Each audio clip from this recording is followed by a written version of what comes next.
What's up, everybody? I hope you guys are having a great day. Today we got to talk about the Don't Say Gay bill passing in Florida.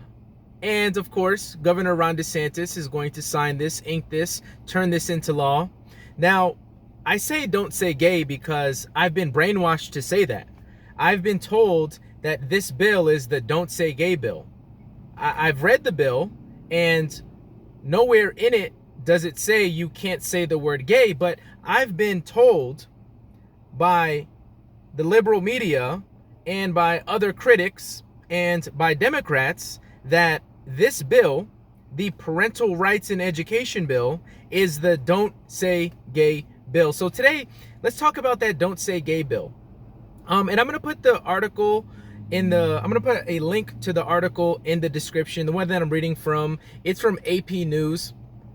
All right, and it starts off by saying Florida's Republican-dominated legislature passed a bill Tuesday to forbid instruction on sexual orientation and gender identity in kindergarten through third grade, rejecting a wave of criticism from Democrats that it marginalizes LGBTQ people.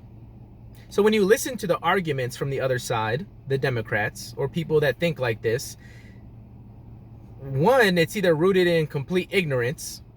You'll hear people say, oh, well, why can't teachers say gay? Well, teachers can say gay. A teacher can answer a question about people being gay. But let's talk about the specifics real quick. The law actually says forbids instruction on sexual orientation and gender identity. So you got one side of the critics that are ignorant and will say, well, why would we pass a law that would restrict teachers from saying the word gay? No, that's not what the bill is talking about.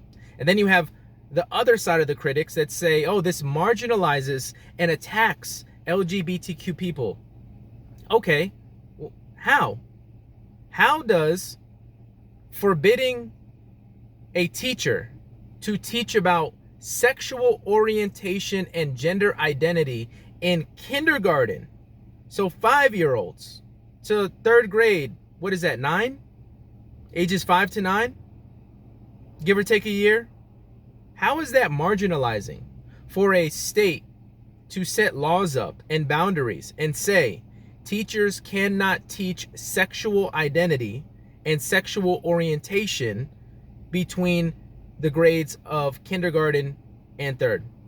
How does that marginalize? That's the reason why I am in support of this bill, because the critics don't bring a fair enough argument.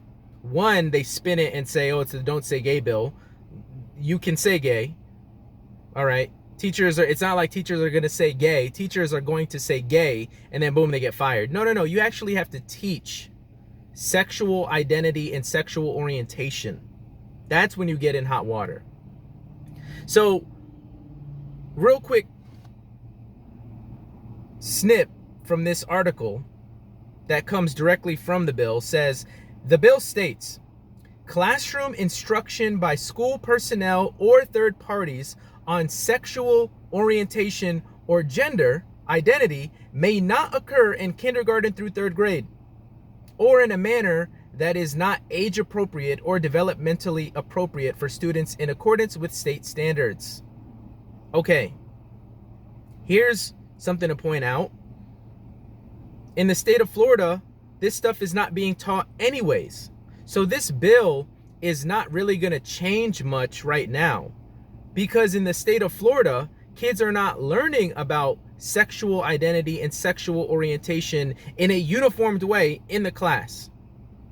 So the big outcry of this bill by Democrats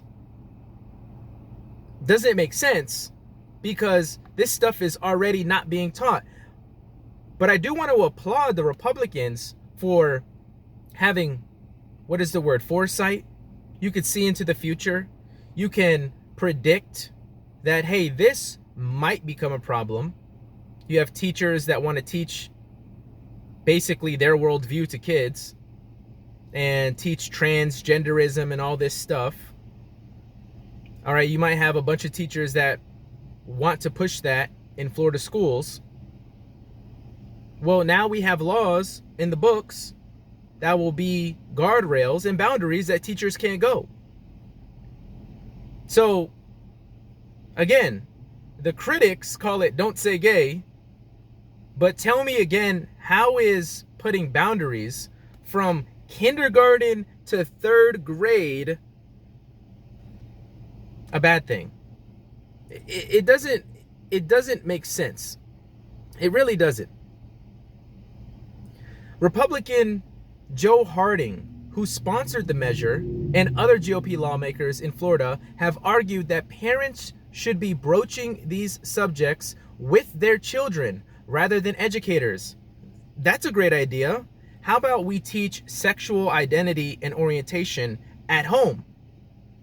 Why don't we leave all of that stuff to the parents? Why not just stick to reading, language arts, math, writing, a couple of electives like Spanish? Did I say science? Science. Why don't we just stick to these things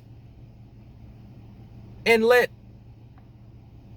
the more personal view subjects be taught at home? Oh, I know why. Because of inclusivity. Yeah. So last week, Florida schools had this big walkout because of this right here. So a whole bunch of schools in Florida allowed their students to leave class and go protest this bill for 15, 20, 30 minutes and stand outside and talk about how they don't agree with it. It wasn't really an inclusive environment. If you were pro the parental rights bill, well, you felt like you didn't have a place to stand because the only type of protest that was held was for people who were against the bill. So this whole inclusion thing is a farce.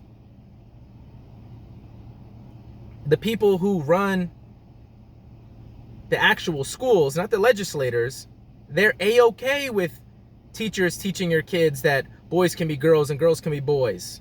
They don't like the fact that if you're born a female, then you are a girl. If you're born a male, then you are a boy. There is no social construct that changes that. They don't like that. So the article goes on to say, I know how important it is to empower parents in this relationship. I want to encourage parents across Florida to own it, Senator Dennis Baxley said. So, I agree with that. I agree with that. Democrats have often said the bill's language, particularly the phrases classroom instruction and age appropriate, could be interpreted broadly enough that discussion in any grade could trigger lawsuits from parents and therefore could create a classroom atmosphere where teachers would avoid the subjects. Well, teachers shouldn't teach the subjects. That's really what it's talking about. Teachers shouldn't have a curriculum that teaches this stuff. That stuff should be taught at home. So again,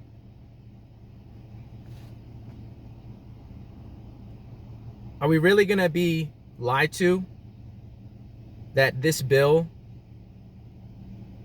is an attack on the LGBTQ community? I say no. Because when you actually read it yourself and then you listen to the argument of Republicans and how they're saying, well, this has to do with boundaries. This has to do with these things should be taught at home. This has to do with we can't just have any type of standard when it comes to sexual teachings. When you actually listen to the Republicans' arguments, they're actually more concise. They make more sense. And they have more to do with boundaries and age appropriateness. When you listen to Democrats argue, it's just, oh, I'm offended. We're disproportionately impacted. We're being marginalized. All of the victim mentality stuff. You know what? So that's why I'm not a Democrat, and I support the parental rights bill. Anyways, guys, I'm gonna leave that right there. Let me know what you think in the comment section below. If you already have it, make sure you like, comment, share, subscribe, hit that notification bell so you're notified anytime I make a video. I will see you good people on the next one. As always, God bless. Peace.